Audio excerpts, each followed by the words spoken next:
Sveiki, mėlyjei. Šitas video yra skirtas žmonėm, kurie dirba su Zinzino produktais. Ir aš papasakosiu čia savo situacijas, savo atsitikimus, o jūs galėsite įvertinti, ar naudingas jums šitas video ar ne.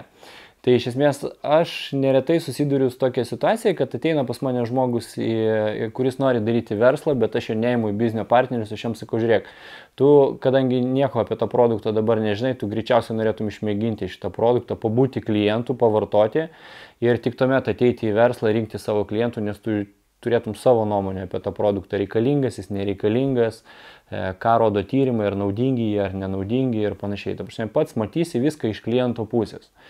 Ir paprastai žmogus sako, jo, aš manau, kad tai labai sąžiningai yra tapti klientu ir pamatyti visą tą virtuvę, o tuomet nuspręsti, ar man patinka šitas verslas, ar aš tikiu šitais produktais, ar jie man davė kažkokios naudos ar nedavė.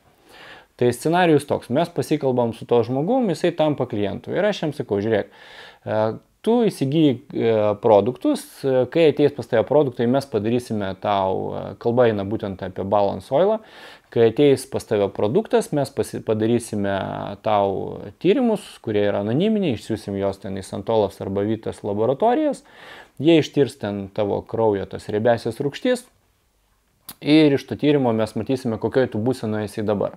Toliau tu vartosi produktą ir kai pajausi, kad jauti kažkokius tai pasikeitimus, ten, įsivaizduokim, ten geriau miegi, ten geriau jautiesi, daugiau energijos, bla bla bla, tokius visokius dalykus, ne, bet kai pajusi.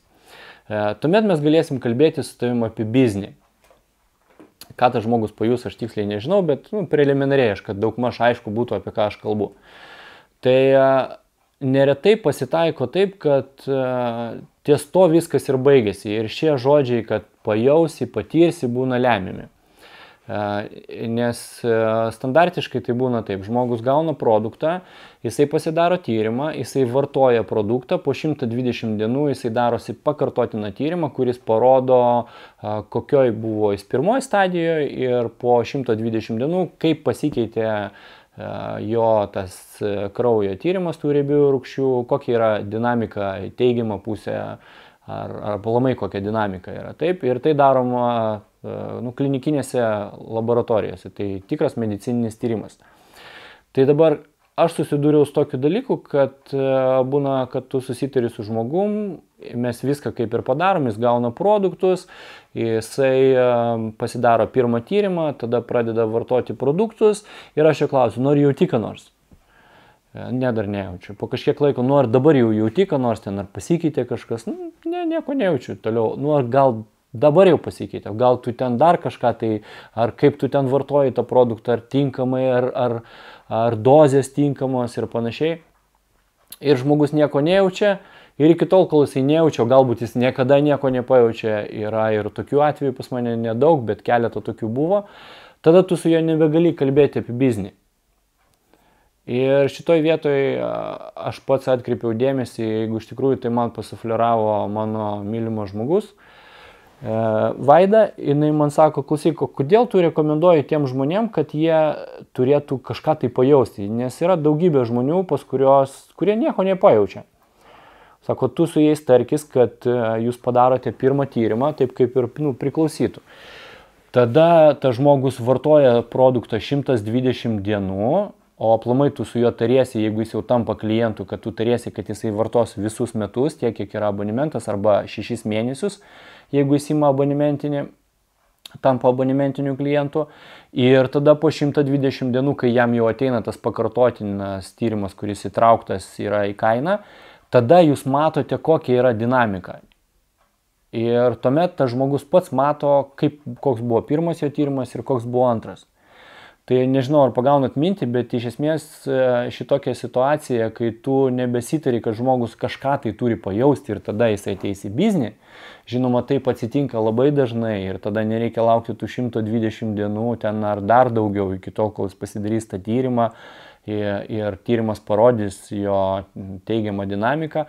Paprastai būna taip, kad žmogus anksčiau pajaučia. bet būna rizika, kad jisai iš vis nieko nepajaučia, nors iš esmės jo sveikata būtent riebiųjų rūgščių klausimais vis tiek pagerėja, bet jausmo jis nejaučia dėl kažkokių tai priežasčių, sakykime, ne?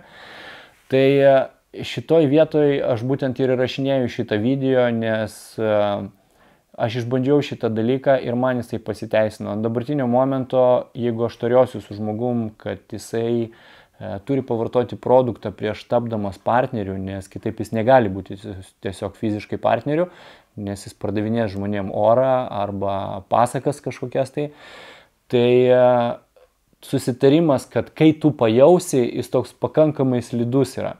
Tai ant dabartinio momento visus susitikimus, kuriuos aš darau dėl produkto, dėl partnerio ir kai žmogus pradeda vartoti produktus, aš jam nesakau, kad jeigu tu pajausi, tada mes pradėsim kalbėti. Aš jam sakau taip, kad dabar padarom tyrimą, tada tu vartoji tiek, kiek priklauso ir mes padarysim antrą tyrimą, kurio metu mes pamatysime, kiek pasikeitė tavo dinamika į gerąją pusę, kad tu pats akivaizdžiai matytum ir galėtum to pasidalinti su žmonėm. O jeigu netyčia tu pajusi kažką tai anksčiau, tai iš vis yra super, tada mes galėsime su tavim startuoti ir mes galėsim apie tai pasikalbėti ir tu galėsi startuoti gerokai anksčiau, ateiti į biznį, jau su savo asmeninė nuomonė apie tos produktus ir apie jų vertę tavo mylimiems žmonėm, tavo aplinkai ir tavo visuomeniai. Tai štai, tikiuosi, kad šitas video buvo jums naudingas, kad neprivėliau ir jūs supratote, ką aš iš esmės norėjau jums pasakyti. Ir pasidalinti, ne tai, kad pasakyti, bet pasidalinti. Tai, kaip aš dabar darau ir jau turiu patirties, kad šitaip yra didesnė tikimybė, kad tas žmogus vis dėlto išvartos tą produktą. Nes grįšiu biškį atgal prie to, kad anksčiau pas mane būdavo taip, jeigu žmogus, kai mes susitardavom, kad jis neužilgo kažkada turi kažką tai pajausti, tai jisai padaro tyrimą, jis geria savaitę, jis geria 2, jis geria mėnesį, jis geria 1,5 ir aš jį vis klausinėjau, jisai nieko nepajaučia iki to momento ir tada jisai jau nebesidaro antro tyrimo, jis tiesiog meta visą tą dalyką taip ir sako, aš vis tiek nieko nepajaučiau. Ir to ir baigėsi. Mes net nebežinom, ar teigiamas jo tyrimas, žinoma, kad teigiamas, bet mes net nebesulaukiam to antro tyrimo ir to ir baigėsi mūsų ateities planai, kad jisai taps biznio partneriu, kuris turi savo nuomonę. Taigi tikiuosi, kad šitas video bus jums naudingas ir noriu jūsų paprašyti, kad padarykite šiandieną kažką gero dėl savęs ir kažką gero dėl jūsų artimų žmonių. Taip mūsų visų visuomenė bus geresnė.